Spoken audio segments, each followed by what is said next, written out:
All right, good morning. I'm Councillor Glen. It is Saturday, February the 11th. Today, I'm actually not in Stittsville. I'm just north of Stittsville. I'm on Westbrook Road at the Westbrook snow dump. So this is just before you get to Carp Road, just before you get to the Queensway off of Carp Road. And if you look behind me here, this is where the city brings all of the snow that they're clearing from the west end. So I can't really zoom in here, but there's a couple of dump trucks that are dumping their loads of snow, and then there's 3 tractors that are basically bringing it up the hill and spreading it out on the hill. And I've been here about 5 minutes, and there's been a steady stream of dump trucks coming in and coming out with loads and loads of snow. This is a snow clearing activity that's happening 24 hours a day in our community. We got some stats this week from the city. There are 596 crews working on various sites around the city on snow clearing. They have cleared 2,295 kilometers of streets, and there's still 455 kilometers to go. That was about midweek, so they've probably caught up even a little bit. They've had a break from some of the snowstorms, so that's why they're able to continue and keep clearing up. Here come a couple more trucks down Westbrook here to drop off some more snow. So a never-ending activity. There's a lot of snow out there. Now, we've been posting updates about the next 24 hours of snow clearing. When the city sends out late afternoon to each councillor a list of streets in their ward that are planned to be cleared. So we've been posting that to my Facebook page, facebook.com/Councillor Glen. You don't need an account to check that out. You don't need a Facebook account. Just go facebook.com/Councillor Glen. You can even see it from my website, glengower.ca. Along the right-hand column, you'll see we've put a feed from our Facebook page there, so you can even see it on my website. They don't always get to all the streets because there's a lot of snow and it's slow work, and sometimes things get interrupted. Like on Thursday when we had that preparation for the freezing rain, some of the work was halted so they could focus on the immediate weather issues going on there. But anyhow, they're making progress, a lot of streets done, and they will be at your street soon if they haven't been there yet. So, also on the snow, a couple of reminders. If you have a fire hydrant on your property or on your street, take a few moments today and try to clear that out. Try to keep 1.5 meters clear on each side of the fire hydrant. If you're unable to, I know the snow gets packed in and everything, call 311 and the city will send someone out to help out. And Canada Post, if you have issues accessing your mailbox, Canada Post is actually responsible for snow removal around that mailbox. And you can go to the canadapost.ca website and look for the customer service contact information, and you can put a request into Canada Post to get your mailbox clear. We found they are reasonably quick to respond to those online requests, so it's a good way to do it. Okay, looking back at the week that was, and then we'll look at the week coming up. Monday at City Hall, I participated in a healthcare roundtable looking at family physicians and primary health care. This was hosted by the mayor. I was there with a couple other councillors and a number of doctors from the community, including someone from the Faculty of Medicine focused on primary care and family health. So a really interesting discussion, and we have a number of immediate things that we want to focus on as the city, things that the city can do. Healthcare is a provincial responsibility. Obviously, there's funding from the province and from the federal government. It's not, strictly speaking, a municipal responsibility, but the issues are so difficult right now, so challenging with access to primary care, that I think it's up to every level of government to be looking at solutions. So we do have a few things we're working on. For example, looking to see if there's city facilities that we can perhaps make available at a reduced cost or a low cost to family health teams, so they have one less administrative thing to worry about. Or looking at all of our municipal processes or human resources forms, and is it really necessary to ask people to go to a doctor's visit for certain forms and processes, both inward-facing and outward-facing to residents as well, so putting less burden on the system. And then some advocacy campaign to support family healthcare professionals in their messaging to the provincial government, but also to really thank people who are doing primary healthcare. They are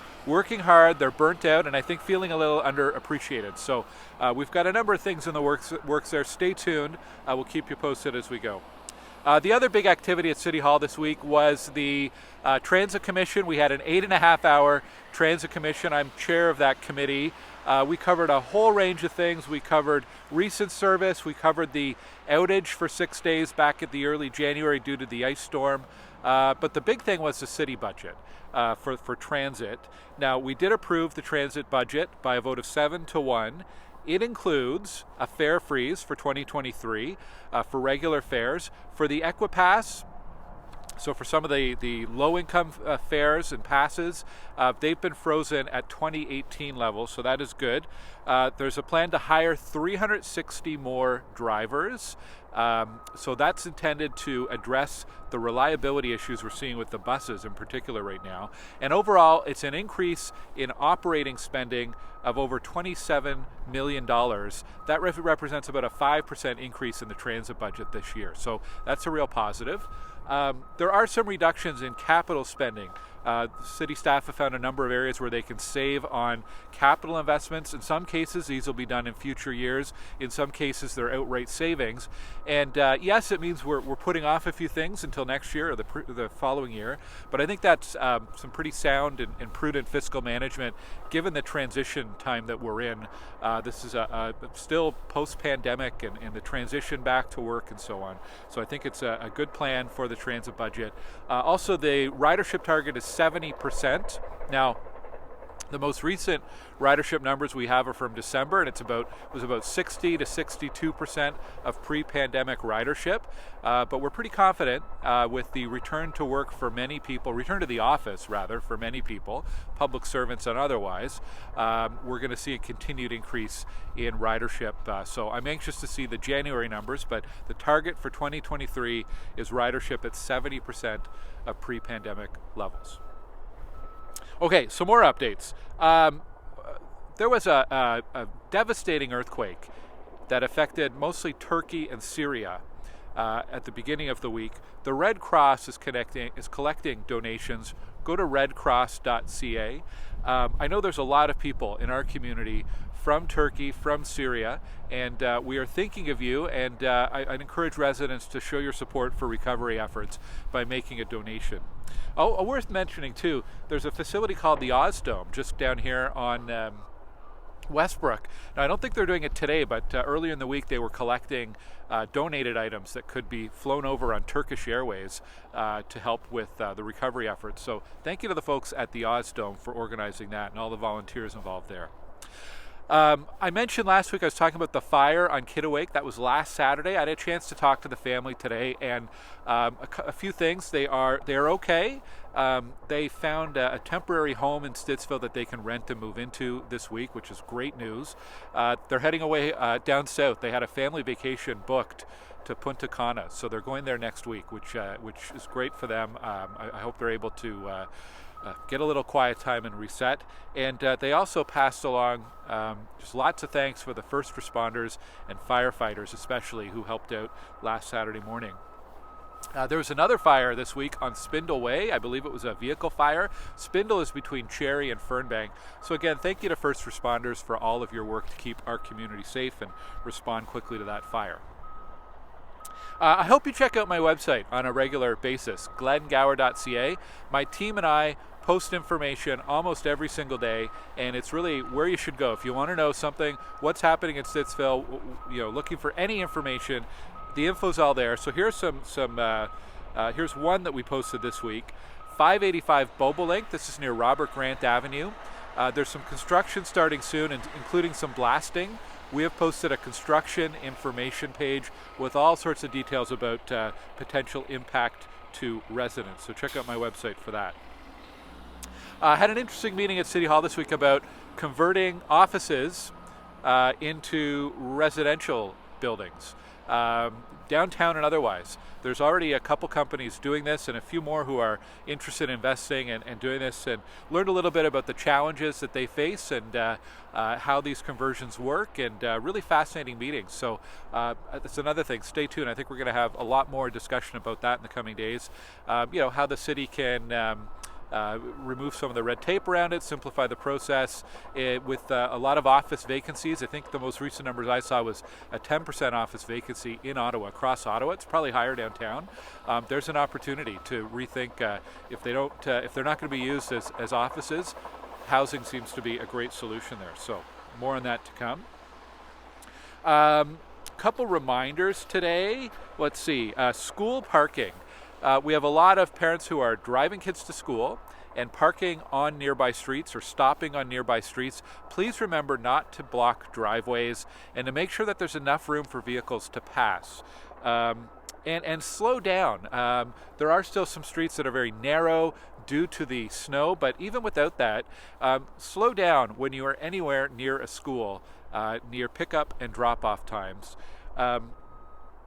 Also, be aware that bylaw does do regular blitzes around school zones to look for parking infractions or for no stopping infractions. So we appreciate your cooperation on that. A quick update, Abbott Street near Stittsville Main Street, there's a resident petition to remove parking on one side, on the south side of the street. So that petition was successful, and there are no parking signs for the winter months that are on order. Not sure when they're arriving, but that is in the works for the winter months. One-sided, no parking during the winter. Okay, some stuff coming up. February 13th, that's Monday. We're doing a budget Q&A at 7 p.m. We have Cyril Rogers, the city's acting chief financial officer, be giving a quick overview of the 2023 city budget, and then we'll be taking your questions and comments on Zoom. You can register on my website at glengower.ca. February 20th is our Family Day Skate. Some really good news there. It's sold out. It's a free event, but we needed you to register in advance.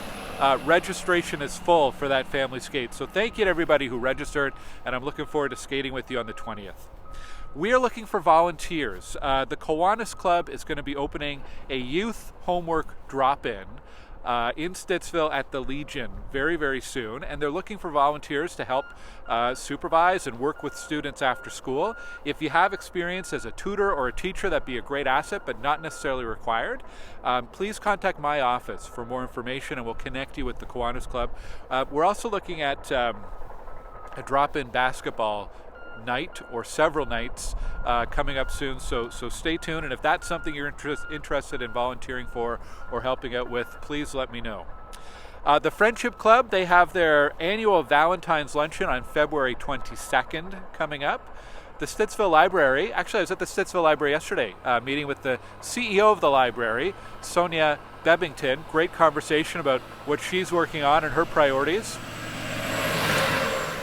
And anyways, Stittsville Library until February 28th is hosting an exhibit from the Goulburn Township Historical Society. Some photos and stories about one-room schoolhouses in this area going back many, many decades ago. So an interesting exhibit there at the library. Okay, that's it for me today. Very busy day here, lots of trucks coming and going. This is the Westbrook snow dump if you're just tuning into the video. This is where all the snow goes. And a very busy place today. They'll keep clearing this until all that snow is gone from our streets. Thank you for your patience. Looks like a really nice weekend ahead. I hope you get a chance to get outside and get some exercise, walk around your community. I will see you here next Saturday. Take care.